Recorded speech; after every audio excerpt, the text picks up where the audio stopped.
So I say it again, I'm just looking for Emil, because he wasn't here yesterday, so he gets one. For the ones who haven't got the problem sheet yet, there is one more left here. Anybody wants it? No, I think everybody else I remember, they came yesterday to my lecture. Good. We're gonna take off now on this Multiscale-Spectral Generalised Finite Element Method, which is basically now a little bit of a research talk, because this is the method that I work mainly on and that I've been developing with many co-workers. So as I said, we're gonna go to this Generalized Finite Element Method, and in the choice of the local approximation spaces, which we then glue together with partition of unity, we're gonna try to find the optimal one, the optimal n-I-dimensional one. So recall our problem, and I'm putting this up because notation is slightly changed. I tried to adapt it most places, but just so that we have the right notation. So again, I'm going for the simpler case of homogeneous Dirichlet boundary conditions. This whole thing works for mixed boundary conditions as well, and it works, as I'll show later on, for other PDEs as well. But I'm going to look at this symmetric, positive definite, this coercive symmetric problem, where we have the diffusion problem with a highly varying diffusion coefficient A. And as I said, this is, for example, subsurface flow or heat in a complicated medium. The domain is R2 or R3 with a Lipschitz boundary, and the bilinear form and the right-hand side are given like this. The assumptions we're going to make are purely that the coefficient is bounded from above and below. The matrix value coefficient is bounded from above and below by alpha and beta. So it's SPD pointwise, with alpha being sort of the lower bound on the eigenvalues and beta being the upper bound on the eigenvalues. Otherwise, I'm not assuming any regularity, periodicity, or scale separation of A. In the practical method, we're going to have to work with fine grid methods again. So for those, we will need some regularity again. So here is the classical GFEM global approximation result. So I claimed that the global errors are fully controlled by the local errors. So this is from the original paper by Melek and Babushka, and for the original paper for the Multiscale-Spectral Generalised Finite Element Method, which is actually been proposed by Babushka and Lipton in 2011. Let's assume U is our exact solution. Assume that we have chosen a local approximation space for each I that has local approximation properties. So the local L2 error is bounded by epsilon 1, and the local energy or H1 error is bounded by epsilon I2. Then the global approximation space also has L2 and H1 bounds or bounded norms that are simply either you can think of it as the maximum of the epsilon i's, or you can take the average of the epsilon i's here. So in this case, it's the average of the epsilon i's, the way I've stated it here, and the overlap constant comes in. So kappa will play a role again, so let me go back again. So the kappa was how many subdomains overlap at each point. So for the hat functions in 2D it was 3. And the H1 norm is bounded by something that comes from the decay. This is basically the gradient of the partition of unity function, which is bounded by C1 over Hi, and so you get a weighted sum of the two errors coming from L2 and H1. So this is the original GFEM approximation result. So we have made a slight modification which we need for our method, which is actually proving this global approximation result. If you actually take a weighted, so here we take an L2 norm over omega I and an H1 norm over omega I. Here I take a weighted energy norm. So this chi I is not 1 over the whole omega I, it's a partition of unity function. So it's like sort of going to 0 towards the boundary of omega I. So if my local spaces have a good approximation properties in this norm, bounded, and here I'm explicitly saying how it depends on U, so it's a relative norm, and it depends on U on a slightly larger region, omega I star. So omega I star is a superset of omega I, but still in omega, and then I'm measuring everything in the energy norm, in the A norm. Now, because my omega I stars are slightly bigger, they might overlap neighbors of neighbors, and in particular in the Hut function case, you immediately kappa star will go to the neighbors of the neighbors if you do a little bit of overlap. Okay, so kappa star is slightly larger than kappa. Then the function built from these phi I that I assume, so here I'm assuming these exist, so the linear combination of those functions is an H10 function, and the error is bounded by the maximum over the epsilon i's from up here times the energy of U. So here you see we need no extra regularity on U. I'm only needing that its energy norm is bounded. This is an H1 type norm. But yet I get an error result that depends on that I can control with the epsilon I, and I get the product of kappa times kappa star square root as a constant. So an explicit constant. There's no tilde here. Explicit.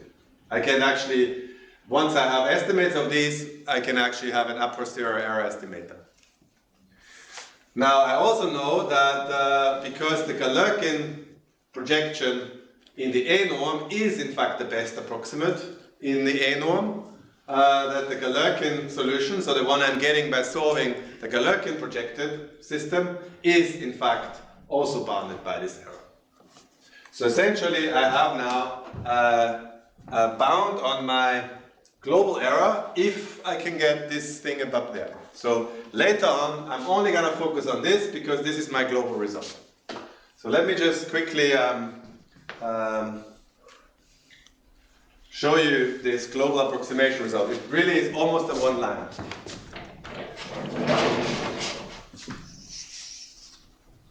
So this would be now MS GFEM.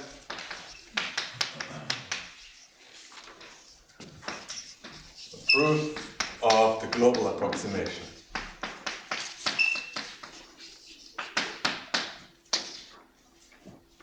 So first of all, it's easy to see that this phi that I built from these pieces is an H10 function. In fact, I had it before already for the general GFEM. So now I want to bound the interpolation error, or the error in U exact solution minus phi in the A norm squared. All I do is, I have my partition of unity, so in front of the first thing, I'm just going to put a nice 1. Favorite trick of the mathematician, stick in a 1 somewhere. Okay? Times U. And the second thing is minus sum I equals 1 to n chi I phi I. That's how it's defined.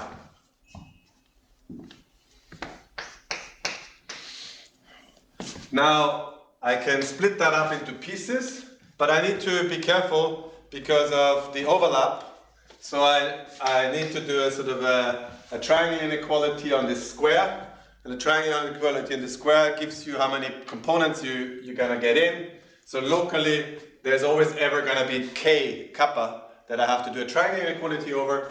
And so in total, I get kappa times sum I n chi I u minus phi I a over omega I, the small omega I. Okay, but this is what I assumed. So now here comes my local result. The local result said that this is bounded by epsilon I times the energy over the larger region omega I star. So I can bound this by kappa times, and I make it immediately pull. I could make this more careful, but I'm not. So I just take the maximum of the epsilon I out. And then what I'm left is with sum I equals 1 to n energy of U in the larger omega I star squared. And now they're overlapping again, so if I want to put them back together, I again have to get a kappa coming in. So I get kappa times kappa star, max I equals 1 to n, epsilon I, U in the A norm squared. That's it. So that's the proof. And as I said, U minus UG in the A norm is less than or equal to U, is equal to U minus phi in the A norm less than equal to. Phi is not necessarily the infimum, so it's less than equal to U minus phi A by theta in the A norm. And so in my first lecture, for the ones who have not done finite element theory before, in the first lecture we had our three assumptions. We needed A to be bounded, we needed it to be coercive, and we needed the right-hand side to be bounded. And when you use the A norm, then the boundedness and coercivity are both satisfied with 1, with constant 1. And so the beta over alpha is 1. The maximum squared, right? Yeah. Thanks. That's it. Okay.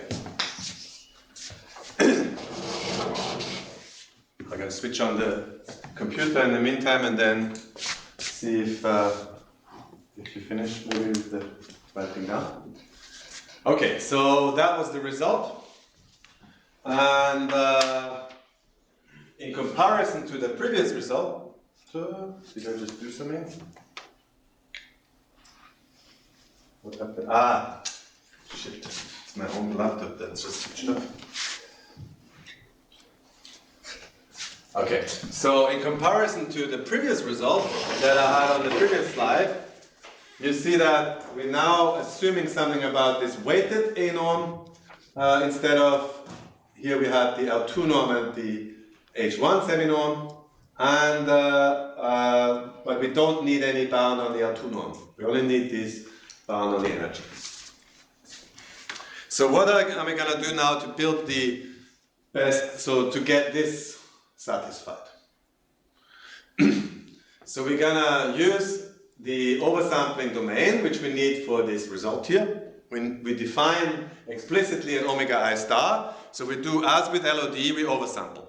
But already, because later on I'm sure I'm going to run out of time, so if this was my mesh in LOD, I need a bit of finer mesh. In LOD, we essentially used oversampling by whole coarse elements. So this is the coarse mesh.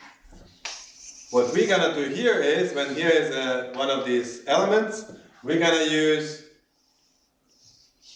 overlap that's much less or is less than h. Okay, so we typically use less than an element, a coarse element of overlap. So the omega I star will be sort of the bigger region here, and the omega I will be the smaller. Oh, that's not true. The omega I will be this guy for the ith hat function, and then we're going to use, for example, one layer would be typical, or maybe half a layer of overlap in the practical results. So we decompose now our solution into two orthogonal parts with respect to A. So again, now in this lecture where I'm doing all the methods together, you really will see always these similarities. So like we did with LOD, we now do an A orthogonal decomposition, but we do it only locally. So we fix omega I star, while LOD worked on the whole domain and then realized we can go back to a local domain. Here we fix omega I star, and we first of all solve a boundary value problem. So we set the boundary condition for this first particular solution, psi I, to be 0 on the boundary of this oversampling region. So I will need this picture more than once, so maybe I'll make it a bit better. So we're gonna have my omega I, and we're gonna have my omega I star. So on the boundary of this omega I star, I'm gonna set 0 boundary condition and solve the PDE with the correct right-hand side. So I'm not gonna do it, but if you had more sophisticated boundary conditions on the global boundary of omega, then you need to take them into account here as well. So this particular solution basically takes the problem parameters into account, like right-hand side and boundary conditions. And then the real cool observation by Babushka and Lipton, which was basically the breakthrough for this method, is that once you've subtracted this thing from U on this overlapping oversampled subdomain, then the remainder is aharmonic. Okay? So the function that remains, so I have now one basis function is basically going to be my psi I, and the rest of my local basis functions will be aharmonic. So I only need to find my rest in the aharmonic subspace. And the aharmonic subspace is given here. So it's basically not that. How does this work? Maybe here? No. Something on my machine here allows me to move around. Anybody know how I get back?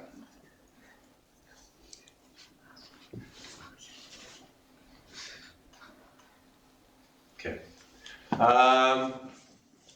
So basically it's all functions that are H1 without boundary condition on omega I star that are 0 when tested against any H1 0 function.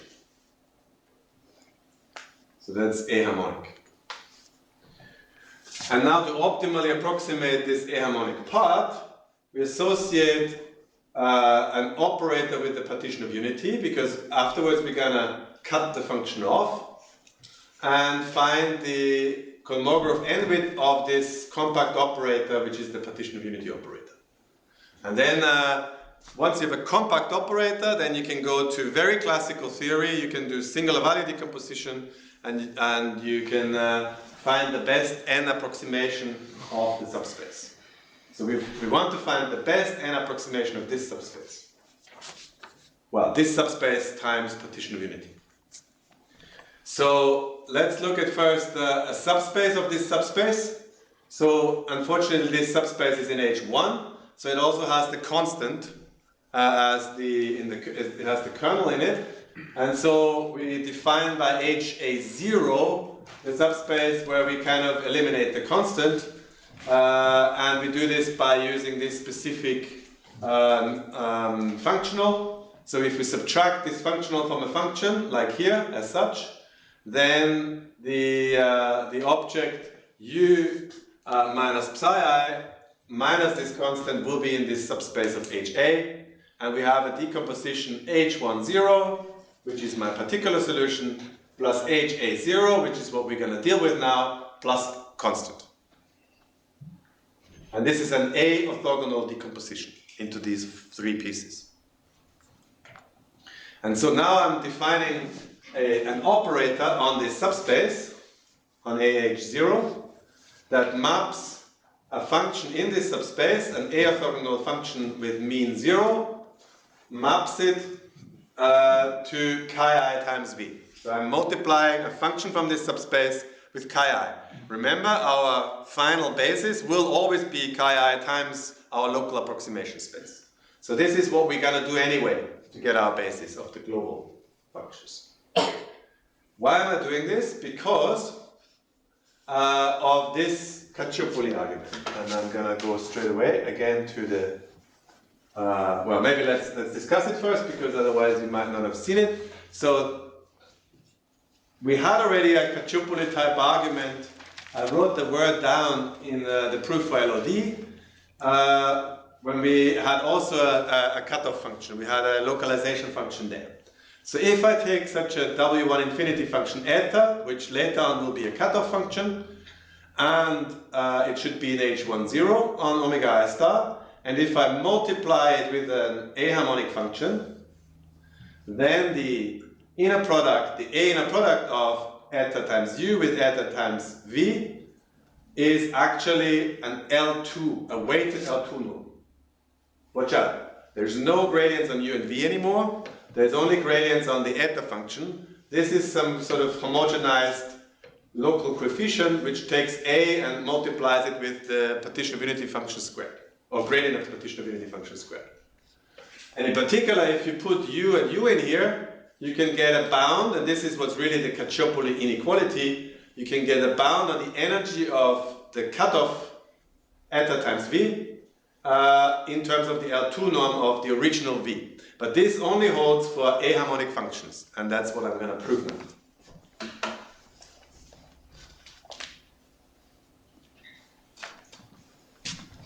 So first of all,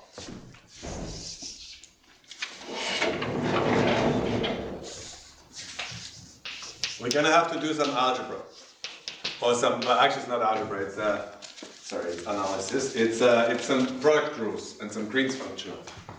Okay, so we first of all observe that if I do I think I might need more space.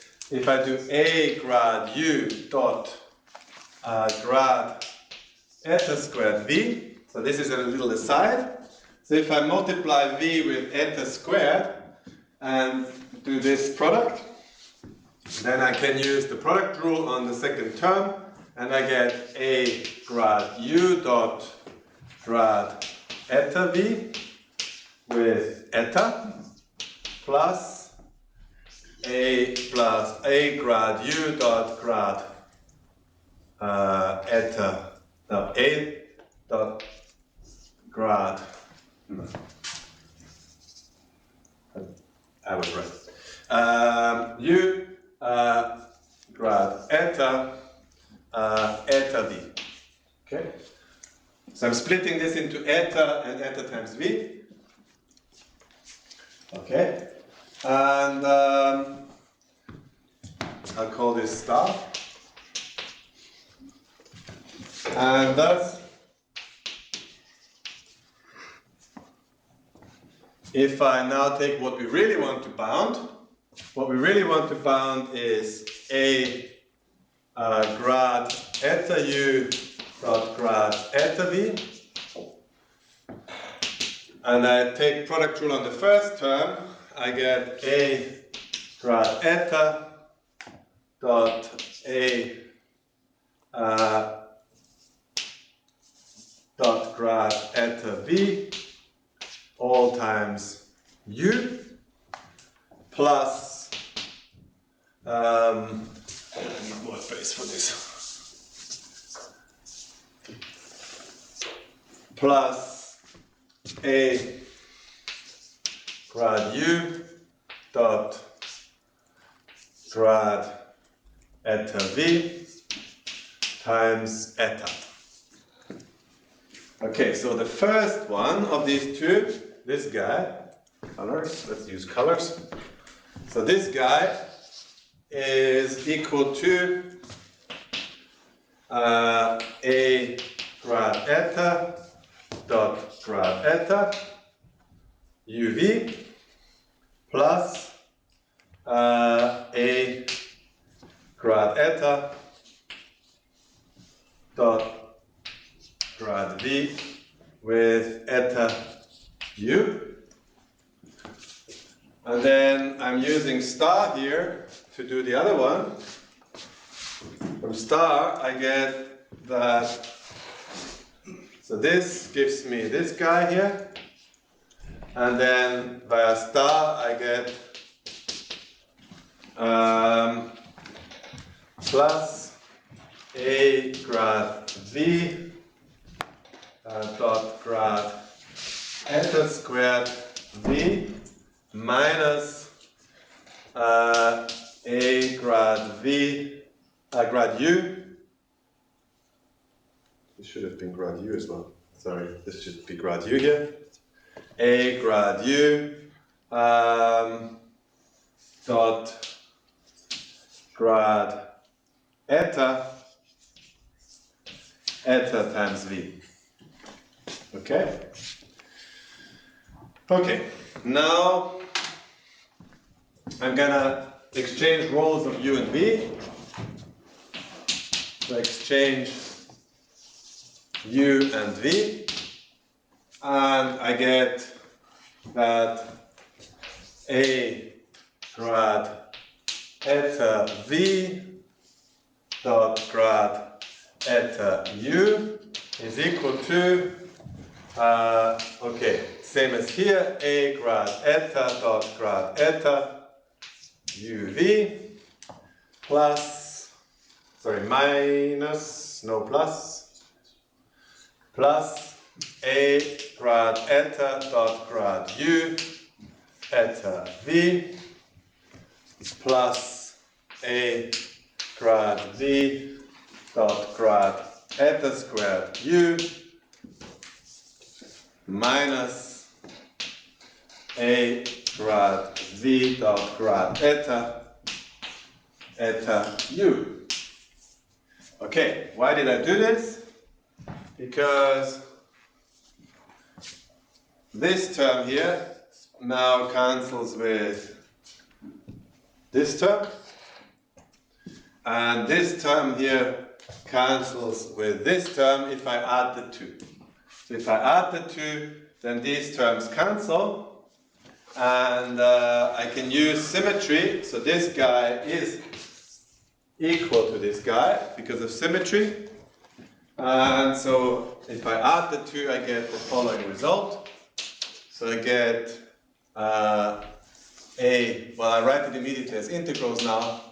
Integral omega I star a grad eta u dot grad eta v dx is equal to integral omega I star a grad eta dot grad eta uv dx, and then these terms, these two terms, plus a half times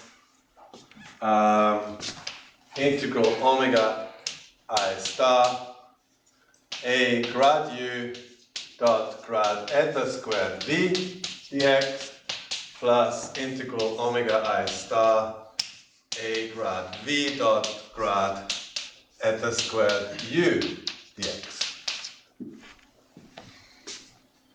Okay. But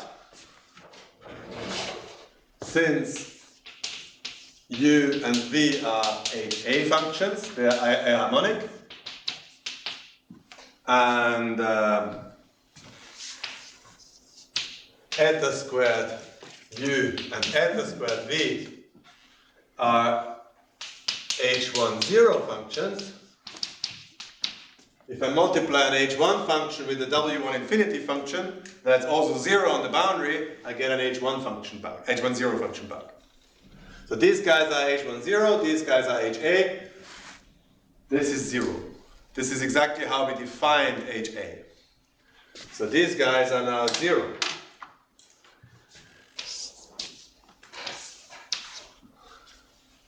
And so basically, we have our result. So this was our result that I wanted to prove.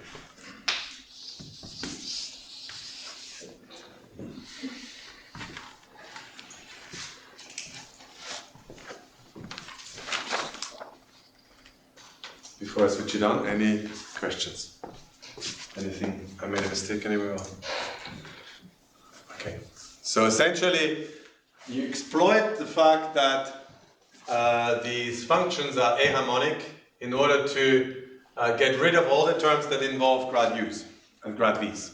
And so you end up with something that only depends on u and v, so it's an L2 term when I started off with an energy term, with an H1 term. There is a question. Yeah. No, I was. If you sum up and divide by 2, why does the first term doesn't have the 4? Did you not sum up and divide by 2? I get 2 times this guy, and I get 2 times this guy. sorry, 2 times this guy, and I get this times 1 times, and then I divide by 2. And you have the questions now? No.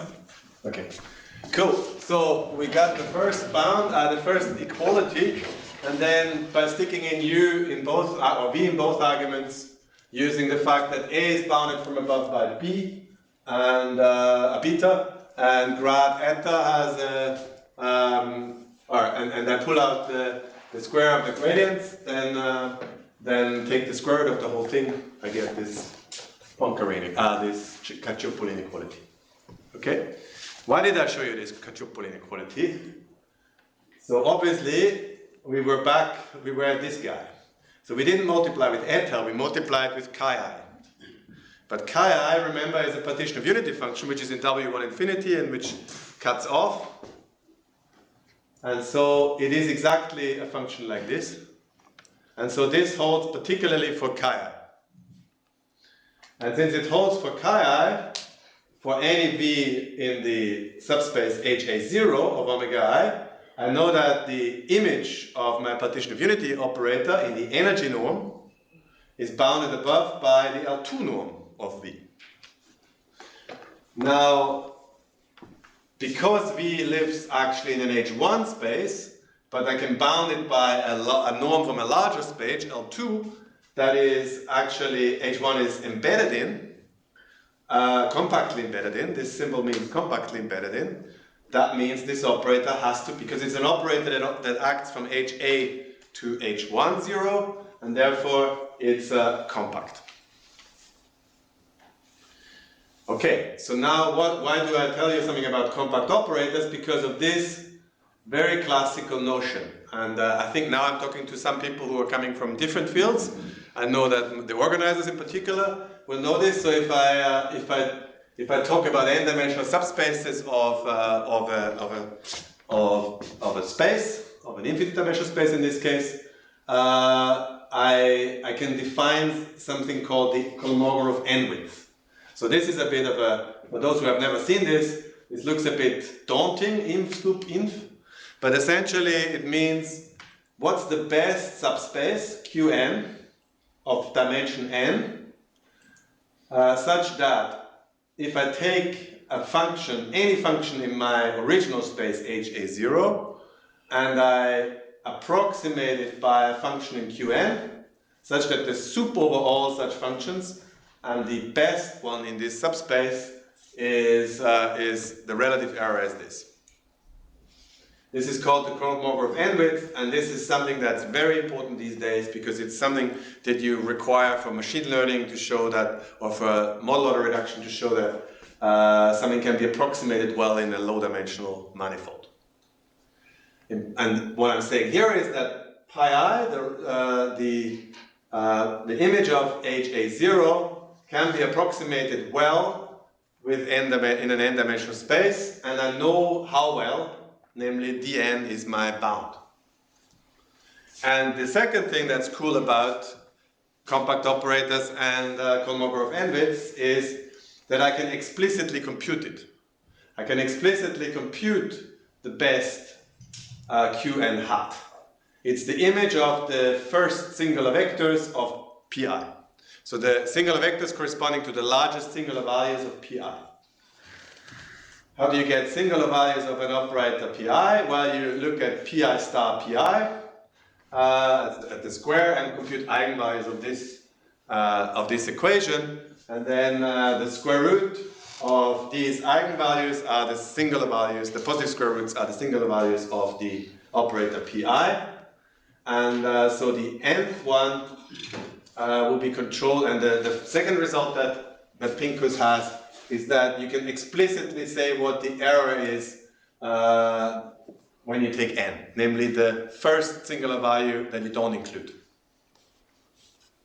Okay. Why am I doing this? Because I'm now using this partition of unity operator applied to my subspace. And my subspace was a subspace of HA, I told you that. So I'm taking the particular solution, The remainder is aharmonic. I'm applying the partition of unity function. So I need to essentially build a subspace for PIHA. And I can do that. Here is the method to do it. I solve an eigenproblem. And this is problem sheet question 2. That this, or 2a I think, that this is actually the same as this. So if I want to solve this operator eigenvalue problem, and I want to do it in the A inner product, then essentially this variational eigenproblem pops out. So I'm solving it over the A harmonic subspace. So this is a complication we need to deal with.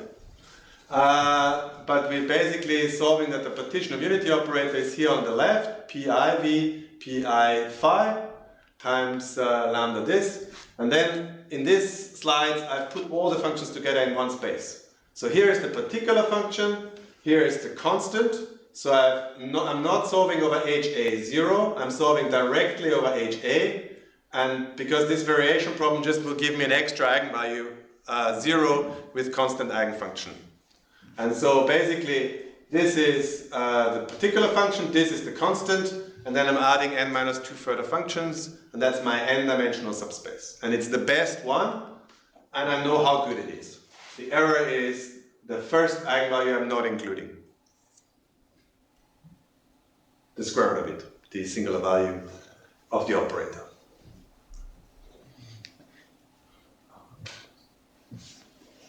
Okay? So I'm not going to prove this. It's essentially coming out of what I've written down before. And a little work in the prop sheet to figure it out. So I will go quickly take the time to flick through my slides, because just to remind you why this is cool. Here is my result. If this thing is less than or equal to epsilon I times u bloody-bloop, then this global error is bounded by the maximum over these epsilon i's. I've just proved or shown you that with our optimal spaces, I can just replace this epsilon I by lambda n to the 1/2. And so the maximum over the lambda n to the 1/2 is basically my error bound, my global error bound. So if I have an eigensolver that subspace iteration, maybe with increasing the dimension or something, I can actually have an error estimator, because I just compute one eigenvalue more, and that's going to be my error bound. And if it's not small enough, if I want my error to be smaller, I just make the subspace bigger. And I only need to do it in that element where the eigenvalues are big, and the other ones I can stop. So some remarks. So this method is very similar to what Babushka and Lipton did, but they didn't look at the partition of unity operator, or they looked at a very specific partition of unity operator. They looked at the function that's 0 up to here, and then immediately jumps to 1. So that's a non-smooth partition of unity function. And with that non-smooth partition of unity function, you simply get here the integral over omega I, and here the integral over omega I star. And this whole thing works also. That's the Babushka-Lipton method. But it requires the more complicated global result afterwards. So the difference between their optimal approximation space and ours is that ours needs to still be multiplied with partition of unity, but that's a small detail. We're solving directly over HA instead of HA0, because the constant function comes out in the wash. And now the first really cool extension over Babushka and Lipton, because we use the hat function or the partition of unity function, we can actually also work without oversampling. The method also works when omega I star is equal to omega I. So we don't need to oversample. But caveat straight away, we won't get the exponential decay. We won't get the fast decay of the eigenvalues in that case. So here is the fast decay. So very similar to the proof for the exponential decay that I did earlier this morning. If we use concentric cubes, so the same proof idea that we did here, but just much smaller cubes here, just slightly smaller group. So we do small cubes, nested cubes, where HI star is strictly bigger than hi, so the omega I star strictly has to be separated from omega I. Then I can do a very similar proof to the proof I did this morning to show you that the nth eigenvalue, or the square root of the nth eigenvalue, decays exponentially with n, how many eigenfunctions I'm including. So this is my ni from before. And so I get this formula here. So this is what Babushka and Lipton could prove with their method. We get an extra term here, an extra e to the minus n to the 1 on d plus 1. But more importantly, this first term here has hi over hi star. So this is how much oversampling I do. If I do more oversampling, this number gets smaller. So this little h function looks like this. The more oversampling I do, the smaller this gets. And so this basically also shows that our method really gives better results with more oversampling than with fewer oversampling. And it's also exponential in the oversampling. So it's exponential in the number of eigenfunctions we use and exponential in the oversampling. So it's in some sense a p version of LOD. So because you're now not just building one basis function, so the LOD only works with this guy. We work with this guy and with n. Okay? So, like in LOD, we have a little contrast problem. So namely, the number of eigenfunctions you need to prove this rigorously has to go up with the contrast blowing up. So, or you can think of this as in other ways, this e to the minus, if I pull this out, is essentially again saying that my e becomes a gamma that goes to 1. So the larger this contrast, the bigger I have to choose n, theoretically. In practice, we don't need very large n's.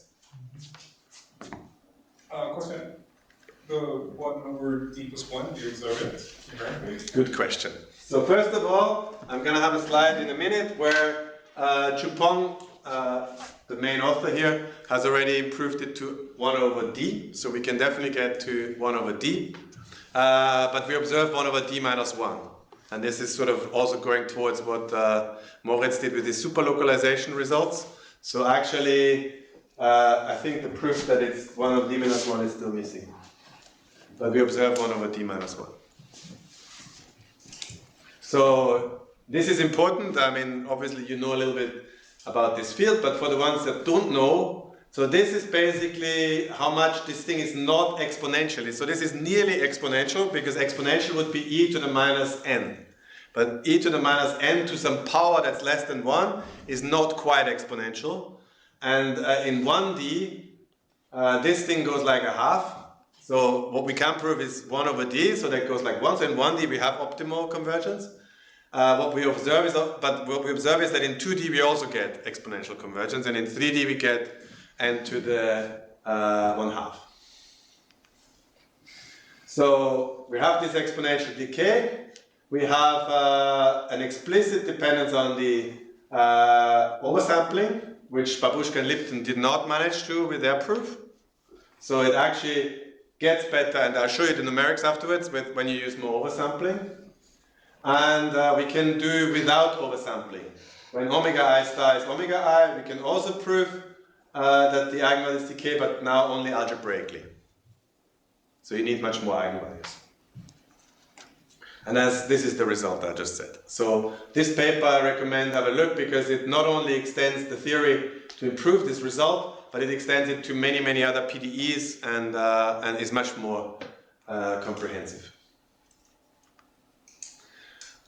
I will flash up this one slide, but I've already said I'm not going to talk about the boundary subdomains. So on the boundary subdomains, you need to do something fancy, especially when the boundary condition switches from Neumann to Dirichlet. You need actually 2 local particular functions, but this can all be dealt with. The Babushka-Lipton theory needed C1 boundaries. Ours works for Lipschitz boundaries. So, yeah. What was this epsilon for in the decay rate? I think it's just a small epsilon as yeah, there is two versions you can do. You either compensate something in the constant or you have an epsilon. So Because the later result you didn't have to epsilon. because I think there's two versions you can do it. It changes the constant a little bit. Okay, one thing I do want to talk about, because it's something to do with what's on the board, is the discrete setting. So obviously we can't calculate eigenproblems in H1, so we need to solve these eigenproblems in a finite dimensional setting. So what you really do in practice is you work with VH, with a small VH on a fine mesh, like we do in LOD, like we did in MS-FEM. So we have a smaller mesh on which we solve the eigenproblems. And that needs to resolve fine scale details, and that in some sense implicitly requires regularity on A, because otherwise this convergence with little h is not going to happen. So then we solve the local particular problem with the right hand side in VH, and we solve the local eigenproblem in WH. So WH is the discrete aharmonic subspace. So discrete aharmonic subspace is not aharmonic because it's only tested against test functions in the discrete space. So in particular, it's not a subspace. It's not a subspace, so WH is not a subspace of HA. And then we can still do the method, works perfectly fine. We just build our global solution by multiplying with partition of unity and then do Galerkin projection to solve the problem. So what's cool about this, and what's again the link to domain decomposition, is that this is in essence can all be done in parallel. We work on the local particular problems, we work on the local eigenproblems, we put everything together and solve one coarse problem, and so it's like a one-step DD method. You just do one times the local solves, one times the global solve, and that's your solution. You can do this offline, online, so this can all be done offline, of course, and then online, when you get a new right-hand side or something, you can solve this. And moreover, you can prove that the eigenvalues, so first of all, the finite element eigenvalues converge to the true eigenvalues in this partition of unity operator in the singular value decomposition as h goes to 0. If you have, now you need to assume some regularity on A, and then you get order h convergence. And you can also show that the finite element eigenvalues also decay exponentially, or nearly exponentially, with the same rate as before. But the challenge is that, as I said, is that WH is not a subspace of HA. And so I'll just show you quickly one place where this plays a role, and this is in our Cacciopoli. So we have the Cacciopoli result here, and we did the zero on on these last two terms. But in the discrete setting,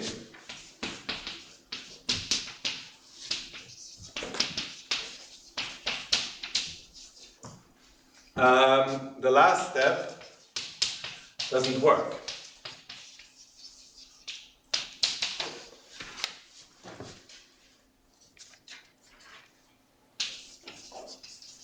Because WH of omega I star is not a subspace of HA of omega I star. And we really require that these guys are in HA, because these guys are partition of unity squared times a finite element function. So these guys are not finite element functions.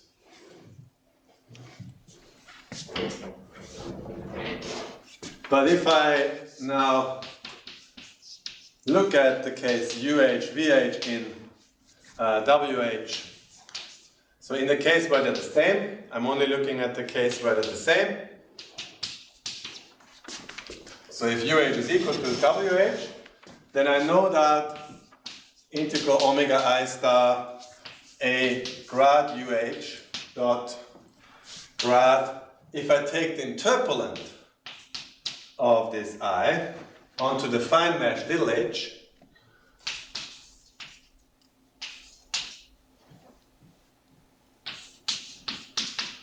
then we have 0, because tested against a finite element function, this is a discrete aharmonic function.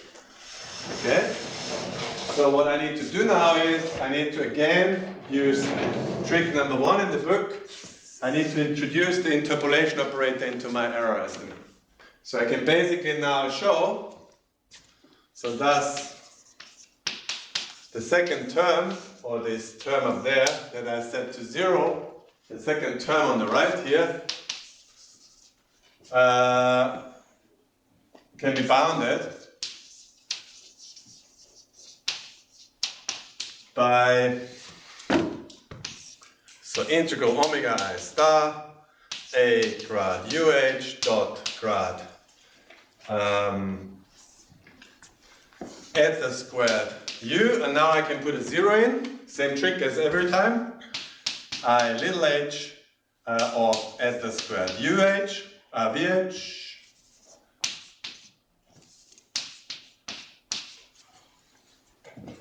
no, that's why I had UH, because we set UH to be VH, UH, I set UH to be VH, dx. So this one I can use Cauchy-Schwarz on.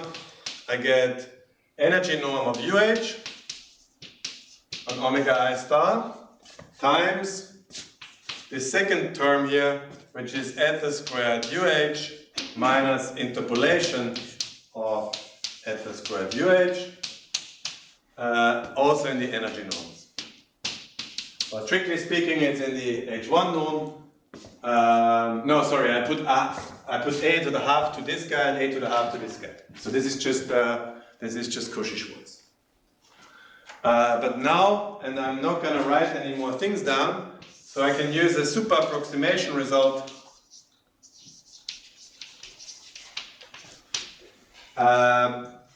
in a paper that I have on the slides by Demlov et al.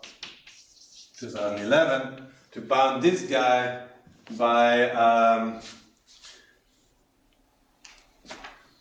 to bound this guy so that in the end we end up getting something, a constant times UH L2. So get a Cacciopoli argument again.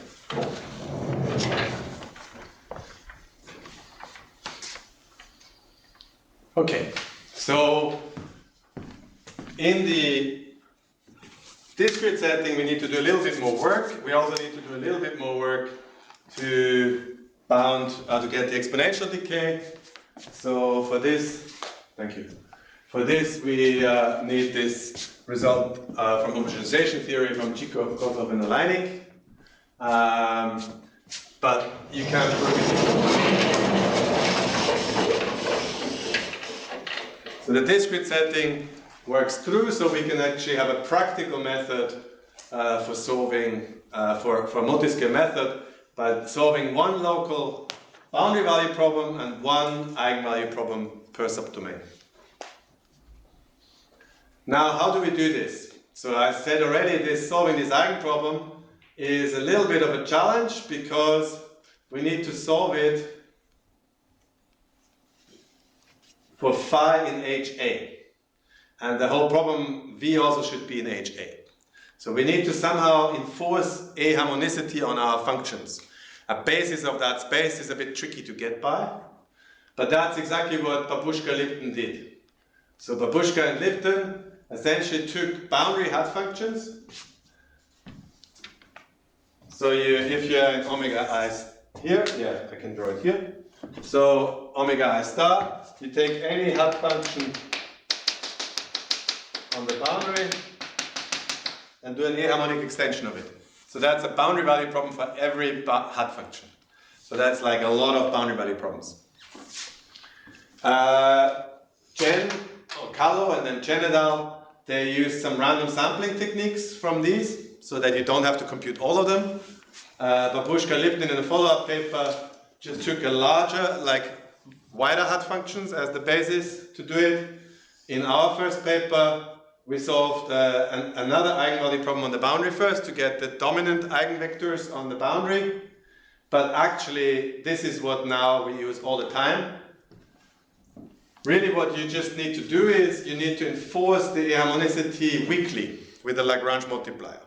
So you introduce a new finite element function, pH, and you enforce, you just use the usual Lagrange multiplier technique to enforce the constraint here weakly.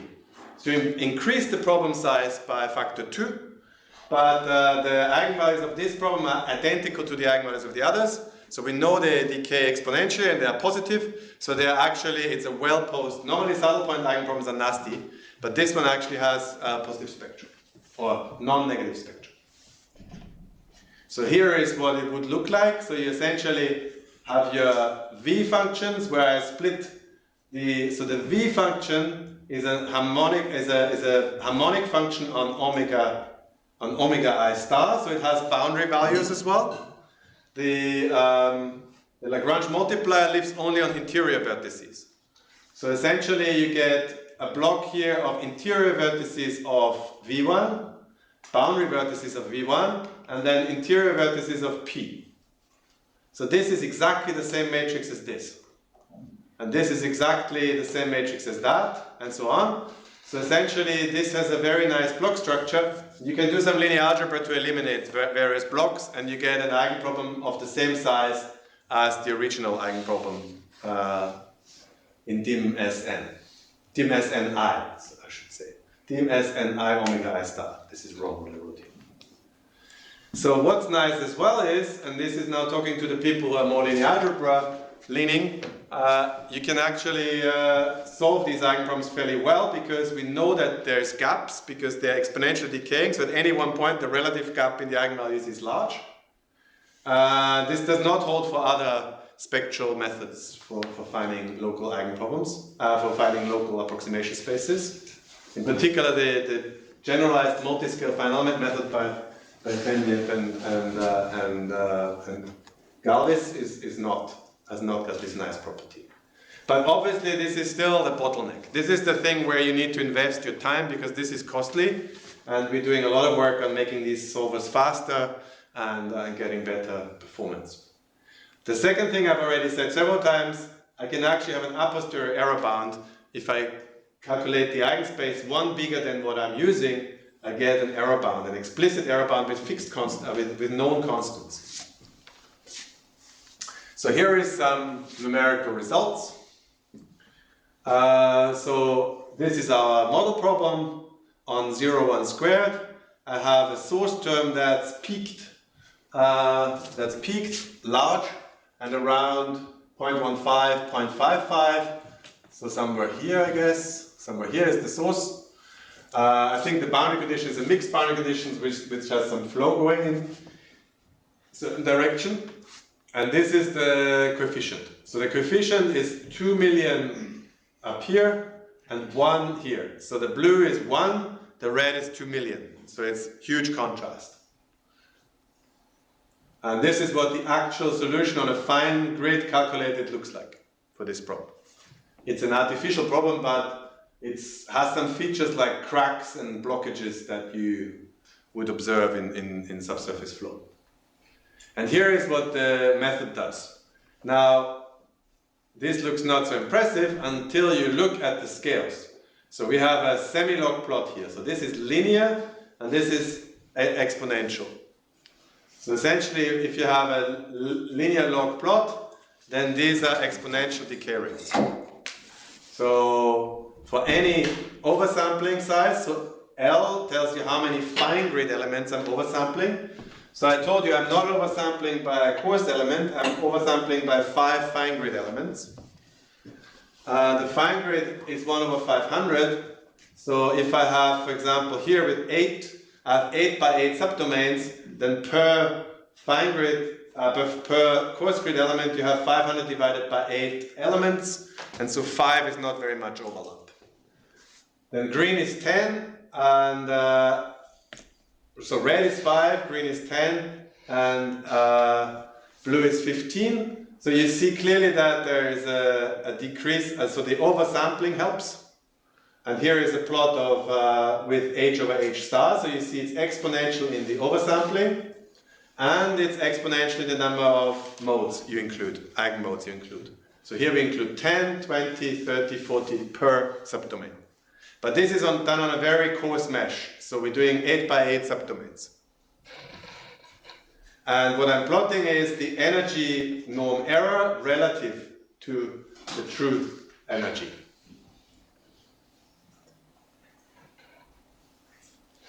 Okay? So just to show you a more, so the one I motivated it with, so this is carbon fiber composites.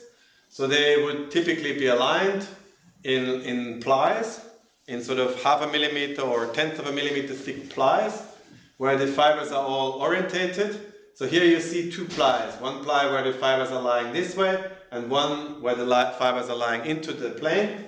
And then this is what mesoscopically such a fiber composite would look like. Many plies on top of each other. But then they build sort of these C-shaped spars out of this, which then will be used as the front and back of a wing. Or they could be also used in these panels of these wings, of these planes. So here I'm doing a very simple example where I've only got 3 plies with some thin interlayers where you've got homogeneous material, and I'm doing a beam that I'm compressing from both ends. I'm squashing it.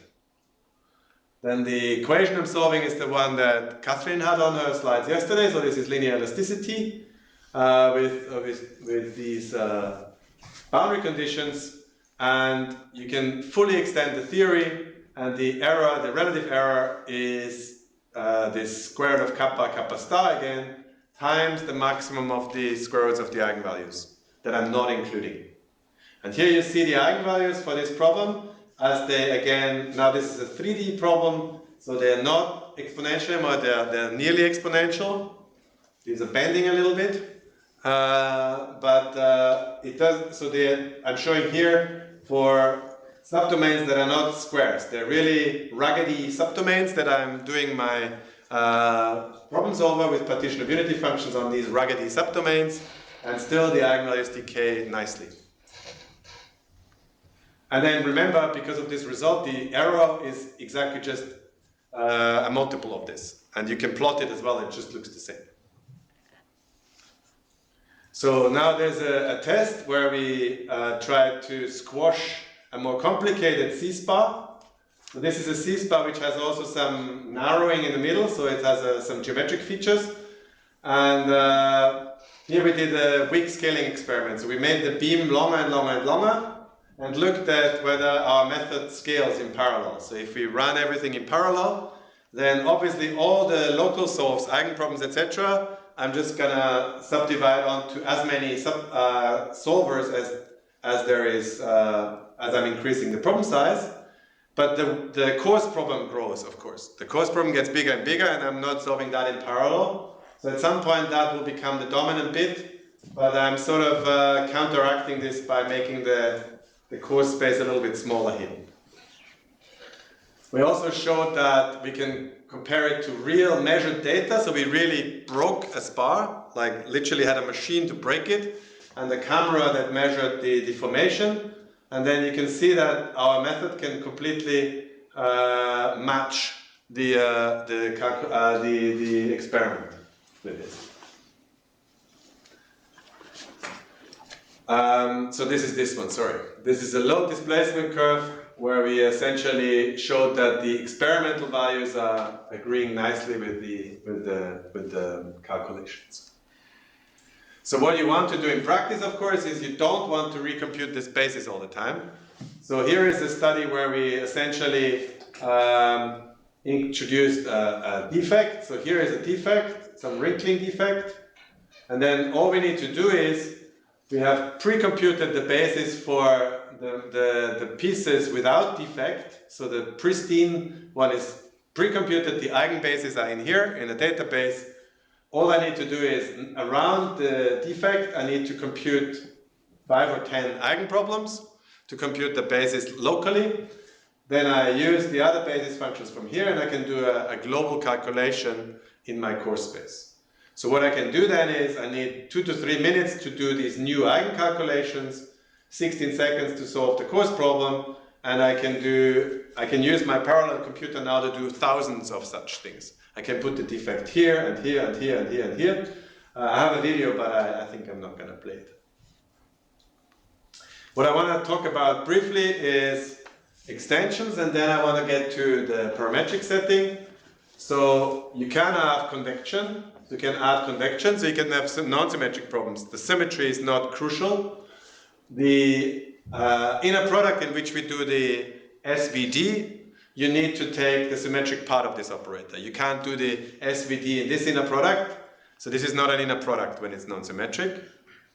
But you can extend everything to this convection diffusion setting, even in the Hausdorff setting when B is much, much larger than A, and when A is heterogeneous, is varying strongly. The nonlinear elasticity we already saw. We can do Helmholtz, even in the high wave number case. We can do heterogeneous Stokes, which is this mantle convection problem I showed you, even when this nu varies strongly and very raggedly. Maxwell, biharmonic, mixed, Darcy, nonlinear, etc. We've done papers on those. So here is an example from Helmholtz. So this was the Mamouzi benchmark I showed on the first lecture as well. So here you see the wave that propagates in this medium when you set off some explosion up here. And this is done with 23,000 basis functions. So you can roughly estimate how many bumps there are. So this is a very, very coarse space to simulate such a highly oscillatory function. And the error is 10 to the minus 3. The relative error is 10 to the minus 3. And again, you see for Helmholtz this semi-log plot, and everything converges as for the elliptic problem. For the specialists in Helmholtz, there is no pollution effect. So you can choose the coarse mesh size as 1 over k. Problem sheet question 3 on the problem sheet is to do the Cacciopoli, which is on the board here, Cacciopoli for Helmholtz. It's a very simple extension of this proof, so you can try it out yourself. So one slide about the links to domain decomposition. So I said already it's a one-step domain decomposition method.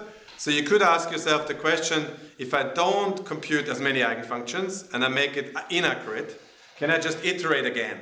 Whatever comes out, I just stick it back in and iterate again, and the answer is yes, and you get a contraction. So provided the maximum of the eigenvalues in the Helmholtz case, you have an extra constant here. In the elliptic case, you have just kappa times the maximum of the eigenvalues. Provided this is less than 1, you get a contraction, and you can essentially iterate directly, or you can use it as a preconditioner in GMRes. And so what we basically have is, we can have an iterative method with a tunable convergence rate, because I can just say I put a few more eigenvalues in, I can make my rate whatever I want. Whatever you ask me lambda to be, I can make it. This has actually already been observed in spectral AMGE a while ago. So here is what you see. So if you do this for a real problem, for this diffusion problem, for example, you see that there's a sweet spot. So the more you oversample, or the more eigenfunctions you put in, the more expensive the eigenproblems become, and the cost of the building of the eigenspace dominates. The fewer you put in, the more iterations you need. This is the one in bracket here. The more iterations you need, and therefore the iteration takes longer. So there is a sort of a sweet spot, 8 oversampling layers, 12 eigenfunctions, where you get the cheapest method for this problem. So we use this in particular for convection diffusion with high Peclet number. So this is a sort of cooked up nasty problem. So we have convection around these cubes in this 3D region. So the flow is convecting around here, and the convection is very, very strong in comparison to the value in the white region. So the diffusion coefficient is small in the white region and 1 in the black region. And so in comparison to the white region, the Peclet number is very, very large. So it's a convection-dominated convection diffusion problem. And then here you increase or you reduce the diffusion coefficient in the white region from 10 to the minus 3 to 10 to the minus 4 all the way to 10 to the minus 6. And you see that AMG methods just do not cope. You can't solve it with AMG. If you just use the partition of unity core space where you stick the constants and the linears in, so this would be GFEM with constants and linears in the local approximation space. You can get a little bit further, but then you break down, and MS-GFEM is completely robust. It always takes 12, 13 iterations, but the cost is all in the setup, of course, here. So if you look, the iteration almost costs us nothing here. So really, as I said, the important bit is to improve the speed of the eigensolves, and together with Moritz, one of the organizers, we showed that we can actually solve the eigenproblems just on the ring, make it much, much faster. So we managed to get a speed up of factor 10 here. So we haven't tested this problem with this method yet, but if this translates to a speed up of 5 to 10 here, then you start to become in the same ballpark as the iteration, and you're gonna have a very fast method. Okay, how much time did I leave myself? 18 minutes. Okay. Any questions to the extensions that I've just talked about?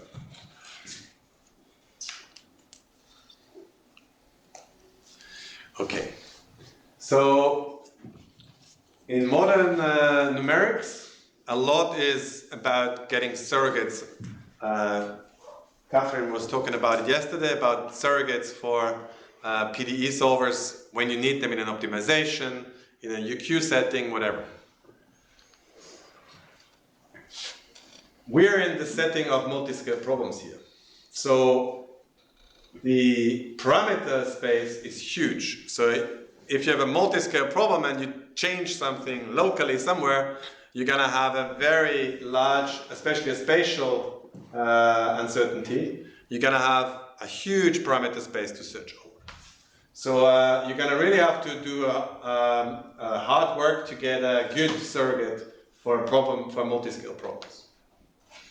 So how would you set up a digital twin or a surrogate for a multiscale problem? How would you make it even computationally feasible for high dimensions? And is there any chance of doing theory? So in the parametric setting, if we're back at our MS-GFEM, we don't want to compute the core space. We don't want to solve the eigenproblem in every omega I star for every new value of y. That would mean like solving lots of eigenproblems for each y. Instead, we would like the method, again in modern language, to generalize to new parameters. We want to compute it for a bunch of parameters, and then for others we just want to evaluate some surrogate. And we would like to have theoretical guarantees for that. So localized model order reduction is not new. So Catherine talked yesterday about global model order reduction, but there has obviously been lots of work already going on in local model order reduction as well. So there is this review, this survey paper here, and there is an incomplete list of people who have worked on these local model reduction methods. There's even one thing I haven't said so far is I have used these Babushka-Lipton type eigenproblems to build local approximation spaces for GFEM. But you can use these local approximation spaces in other methods too. And so Katrin Smetana and Anthony Patera, and then Catherine together with Andreas Buhr, has used it in some port space methods, in some other local model order reduction methods, and you can use it there too. But what they did in order to deal with the parameter dependence is always the greedy POD, the stuff that Catherine talked about yesterday. So a greedy algorithm. So you add the worst element to your space, then you search again, you look through the errors, and you add the next one. So this significantly reduces the effective dimension and the cost, but on average, you compute one average core space for all y's. So you can see immediately for a multiscale problem, this may blow up very quickly. If locally the coefficient may do many different things, you get a very large space, and there's no theoretical guarantees. I know Charlie is working on it, but basically you only get guarantees on the points that you trained on. You don't get guarantees on unseen points.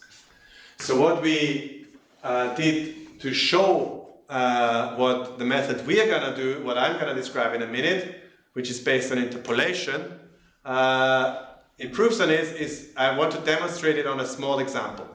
So I have a diffusion coefficient that has a bump up here. So the red is 10 to the 4 and the blue is 1. So it's a big jump. It's smooth, but it's a big jump.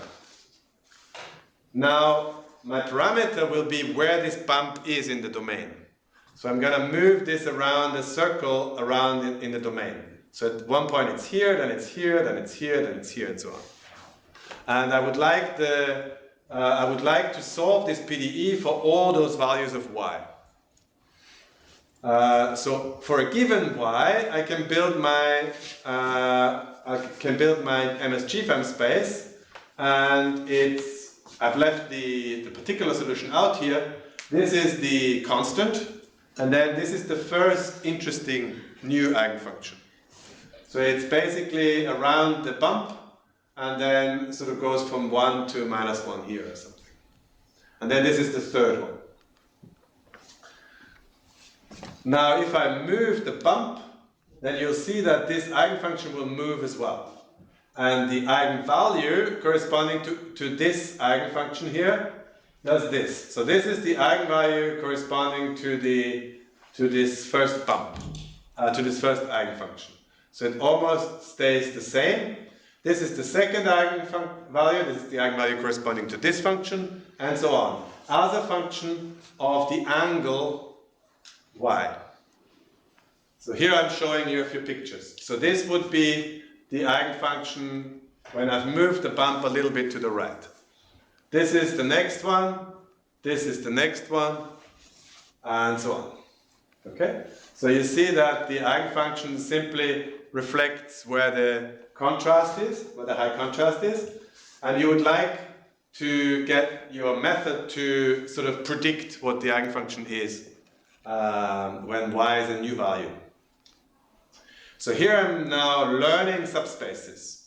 So in our case, I'm gonna always take a two-dimensional subspace, or a three-dimensional subspace. Don't know why I had 2 here. Oh yeah, because I add the particular function. So a three-dimensional subspace where I interpolate between points that I've evaluated. Here I'm using, this is the interpolation. So it's two-dimensional, I wasn't wrong. So I'm really just taking the constant and the first eigenfunction, and I look at the error in representing the true first eigenfunction. So each point has a true first eigenfunction, but I'm not computing it with eigensolves, I'm interpolating. And so when I use Grassmann interpolation, this is the error I get when I just use 2 interpolation points. This is what I get when I essentially chuck all the evaluations plus the constant together. Forget about PCA, I'm just chucking all the evaluations together. So the error is comparable, the relative error is comparable. This is when I increase, I have now 4 interpolation points. The error goes to 0.5. Here I've chucked 2 more snapshots in. If I have 6 snapshots, then my error is already below 10%. Here is about 10%. If I chuck in 8 or 10, then the errors are comparable. But here I've got an 11-dimensional subspace, and here I've got a 2-dimensional subspace. And the reason we can do this is because the eigenfunction depends holomorphically, depends smoothly on the parameter y, and therefore I can interpolate. But I can't just interpolate classically because it's not a Euclidean, it's not a normal vector space. We are on the Grassmann manifold. We are on the manifold of all subspaces of dimension 2 in an n-dimensional subspace, in an n-dimensional space. So what you do is, and this is an old paper by Amsalem and Fahad, where they showed that if you have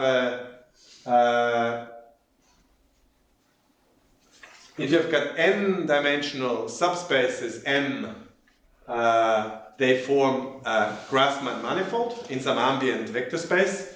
They form a Grassmann manifold, and this manifold is not a linear vector space. So we can't interpolate directly in a non-linear vector space. So what they do is, or what they suggest is, you use what's well understood, you use some tangent space. So you essentially take one base point as 0 here on the manifold, and you take the log of that. So this is related to the log, but it's a function that essentially puts you onto the tangent plane. To go from the tangent space back to the manifold is called retraction, and it is essentially the exp. But you can do it not just for the base point, you can do it for any point on the manifold, provided you're not falling off sort of the equator. If you're beyond where the curvature is gone 90 degrees, then you can't use this base point anymore. You have to use a new base point. But provided this is sufficiently flat, you can interpolate. You can move everything onto the tangent plane, and now the tangent plane is a linear vector space. So there I can interpolate. So essentially the method now is move all your interpolation points to this tangent plane, interpolate, and then at the target point where you want to interpolate, go back onto the manifold. So in the case where we have assumed a gap, so I didn't really talk about that. So there is some eigenvalues that cross here. These are nasty ones.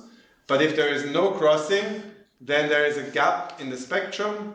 And then we know from classical perturbation theory of spectral problems that the subspace spanned by the first eigenfunctions is actually depends holomorphically on y. And this can be extended from 1D to multi-D, to any D. So we assume that we have picked an eigenvalue where there is a genuine gap in the spectrum. Then on the tangent space, we can use classical polynomial interpolation theory. So for 1D, you can just look at Trefethen's book, for example. You see that it converges exponentially for holomorphic functions. And for higher D, you can ask Fabio, who is sitting in the back. So you can essentially interpolate via sparse grid, anisotropic sparse grid methods, and get also nearly exponential convergence with the number of points, or at least algebraic convergence in higher dimensions, interpolating on the tangent space. And then there is another result that you need, namely the Grassmann manifold is a nice manifold in the sense that it has non-negative sectional curvature. So it's essentially positive curvature, which means that if you move from the tangent, so this is the way I always think of it. So if you have a positive curvature or non-negative curvature, then the tangent, if you move down from the tangent, you can only get nearer. You can't get further away. So any interpolation error on the tangent plane is always going to be bigger than the error on the manifold. So essentially, you can show that once you apply exp to your interpolation error, you get something that's bounded by the error on the tangent plane. And then finally, you can actually, Lipton continued on his work on the Babushka-Lipton work and showed that if you perturb your ansatz spaces for your aharmonic subspace, so the low-dimensional subspace in which we approximate, if we perturb it, then we can actually measure the new Kolmogorov n-width, or the perturbed Kolmogorov n-width, by 1 plus 1 over the cosine of the angle between the true eigenspace and the approximate eigenspace. And so the beta I'm approximating here, this is the interpolation result. The smaller this number gets. And this is just my original lambda n plus 1 of the optimal MS-GFEM basis. So essentially all I'm going to get is at most factor 2. So I could get 2 times the error. But by choosing more interpolation points, I can make this also arbitrarily small. So I can get arbitrarily close to the the rate of the MS-GFEM basis. So this is the MS-GFEM nearly exponential rate, and this is the polynomial interpolation nearly exponential rate. Okay, there is one little thing we need to do in the theory. So the partition of unity operator before was always from HA to H10. Now for this theory we need to go via H1 half from the boundary, what I did here, by a harmonic extension first. So EA is the a harmonic extension, and then partition of unity. So it's a slightly different cutoff operator that we're using. So here is a more challenging example. So this is here is now a picture of this Kellogg function. So I told you last time that this function, if I make the contrast very large, I can make it as nearly to H1 as I want. And here is what happens. Essentially, it's a waterfall at this point. It has to go from +1 to -1 in this point. And in the neighboring regions, it can sort of smoothly decay in the low probability regions. I choose y in such a way that essentially the value becomes, when it's -1, this becomes 2, and this becomes 0.01. So it's roughly a jump of 200. So the eigenvalues, this is what the eigenvalues do. Some of them cross because of symmetries. But if you do take 9 eigenvalues, if you go between this orange one and the next one, the next one looks like this, the 10th one. There is a little gap here, so it is a gap between the 9th and the 10th. And you see that the error in angles, these beta angles in our theory here, are nearly 0. So the approximation is almost perfect with only 9 functions locally. If you go for 10 and you happen to go somewhere where there is no gap, then all hell breaks loose. So all functions suddenly become badly approximated because I've got this crossing of eigenvalues and I don't have holomorphic dependence anymore. So what we suggest, but we're still working on this, what we suggested to do here is to use more than one base point. So outside the place where the crossing happens here. On the left and on the right, I can interpolate fine, no problem. In the middle, I have a problem. The middle is problematic. So I can just increase to 7-dimensional in the middle, where there is a gap, and then the middle one is also well approximated. This is a 2D experiment with a sparse grid, so we've only evaluated the coefficient in 5 places, or the basis in 5 places. We solve now a problem where there's 2 parameters, so the 2 blue squares are independently chosen. And this is the sort of heat map of the error of the angles, beta 1, beta 2, beta 3, beta 4. You see that there is still some errors. We've only got 5 interpolation points.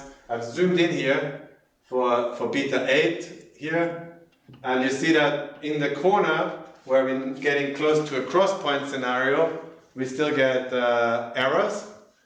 But if I increase to these 32 points, or 33, whatever it is, and I zoom in, you see these errors have disappeared. So I only need that many evaluations to be able to evaluate or to build the basis optimally for all possible values of y from -1 to 1 squared. If, again, I violate my crossing of eigenvalues problem, so if I do, so here I did S8, if I do S7 and there's a crossing, even with this bigger mesh, huge errors. I mean, an angle of 1.75 is essentially wrong, and not even just slightly wrong. Okay, so I'm spot on time.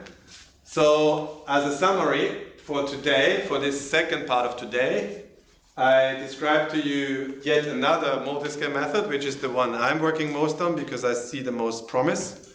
It applies to many, many PDEs. It is very versatile. It requires an eigenproblem solve locally, which is a bit more costly than in MSFEM or LOD, where you only need to do a boundary value problem locally.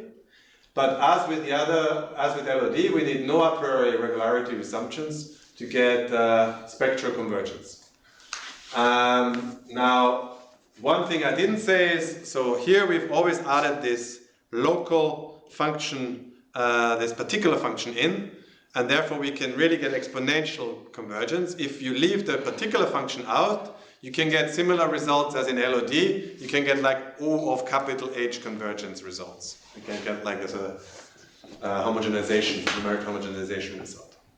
I've shown you some examples of these problems. We're also working on these heterogeneous Stokes. And if you're really interested in the method and want to apply it to new applications, then I really recommend reading Chupang's paper where he does it abstractly in some abstract Hilbert space setting. It's actually very readable, although it's quite a functional analysis heavy paper. It'll be interesting now to go to nonlinear problems where we have some first papers, and as I tried to highlight throughout the lecture, to high contrast. We still have a problem even in this problem that the high contrast comes into our bounds on the eigenvalues, how many eigenvalues we need, but we have some ideas of how to get rid of that. Then for practical purposes we need an efficient implementation, and then of course we need this theory written up. So this stuff I just presented here with the Grassmann interpolation is brand new, and we're just writing it up. And then one of my other PhD students is using the same idea as the Grassmann interpolation, but instead of interpolating between points, we're gonna learn some neural network or something to predict the basis at a different point. Well, that's it. So this is these original Babushka papers, the paper by Katrin Smetana on localized modular reduction, which is also way outdating our work, and then this is our work since we started in 2020-ish or something like that. But these slides will become available. We've already discussed all the slides will become available, so you can check this out afterwards. You don't need to take a photo now. I'd rather take 2 or 3 minutes. I know I've left not much time, but we have the Q&A session in the evening as well. But if you have some questions now, please, I would like to take some time too. So maybe it's obvious, maybe it's very complicated, but how would one compute this Grassmann interpolation going from there's an explicit formula. There's explicit formula. You need to do some linear algebra, but it's not the dominant part.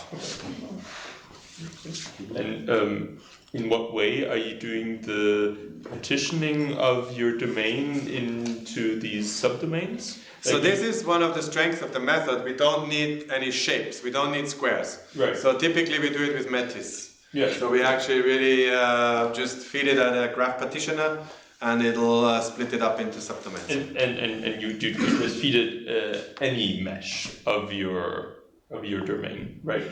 Yeah, I mean, typically when if you start from scratch at a new problem, then you have some freedom to do it yourself. But typically you have a fine scale solver, and it's just too costly. People don't use it because it's too costly, or it doesn't converge, or as I said, we use it in an iterative scheme on the fine grid, because we do need the fine grid afterwards to solve our eigenproblems. So in some sense, you're always in a scenario where, in principle, the fine discretization is given by some fine element package, and we're just building on top of that. Yeah. Right. But you could put it from scratch. And this fine discretization might be adaptive. Yeah. Or so. I would definitely recommend to make it adaptive. Right. So if there is some regions where nothing is happening, just use coarse piecewise linears, and in regions where lots is happening, you want to make it final. I was just surprised that the shapes of the subdomains seemed so irregular. I was like wondering why. I actually don't know why Metis did it that way. I mean, what we did do, I should say, for this problem is we did not partition in the Z direction. Yeah. So because I'll go back to this. Oh, actually, you could see it here. Yeah. You could see it here as well. So through thickness, it's not a good idea in these carbon fiber composites because they're very thin and they're strongly coupled in that direction. So we don't partition in that direction, we only partition in 2D, but in 2D it does these very irregular things, I don't know why. Yeah. That's what the mesh partitioner does. Yeah. Yes. I have a quick question precisely about these very thin materials. So it's kind of lower dimensional, and I was asking why this lower dimension does not reflect in the decay of the eigenvalues here. Or does it after some point? I think it does after some point. Okay, But so it's just so like if you, for example, had a fine discretization that had, say, 20 layers in that direction, then probably you would see that at some point it'll saturate in that direction. But the more interesting thing that your question is leading to, which I've sort of always sold it to the engineers as, is so they like to work with plate elements. So when they work on things that are thin like this, they don't actually do a 3D element in their final element packages. They work with plate elements, but their plate elements can't take into account any variation on the fiber scale. So this MSGFEM with the partitioning of this type is in some sense mimicking a plate element with a very fancy basis locally. Yeah. If we partition only in 2D. Yeah. You mentioned that you can reduce the solution of your eigenvalue problem on a ring, no? Yeah. And you also mentioned the link to DD cospaces. Yeah. Since some of DD cospaces are based on the solution of eigenvalue problems on interfaces, do you think you can still reduce your eigenvalue? I wouldn't, but yes, you probably can go further, but I think the whole strength of this method comes from a little bit of... so remember my proofs, where I always use this exponential decay, that you can only work with that if you give yourself a little bit of wiggle room. In fact, we're going exactly the opposite direction. So what we have done is, so I mean, you know probably that I've worked on Genio, or developed Genio with the other people. So in fact, in Genio, you should also do a bit of oversampling, and you get a much better performance of Genio. So it's I think to go from to even less. This is only for heterogeneous coefficients, because I mean it's sort of the reason behind it is obviously that if you only work with some eigenproblems on the interface, it doesn't see whether a coefficient comes near here or something. It doesn't know that there is something there. Yeah. So this is why you kind of need each local domain needs to see a little bit of the neighbors in order to be able to interact with it. Those coefficients will mean those jumps will be inside a subdomain. So if you solve Yeah, but if you now think about what the solution will do, if this is a large coefficient, then typically the functions will be constant here and then have a steep gradient here. And if your method doesn't know that there could be a steep gradient here, it will get very large errors. So this is exactly why you want in my opinion, the history was exactly opposite. We did DTN first, we did Dirichlet to Neumann first with Frédéric Nataf, and then we went to Genio because we saw that it was better than going local. And now from Genio I went to MSGFEM because you do a little bit more oversampling and you get even better performance. So I would not go the other direction personally.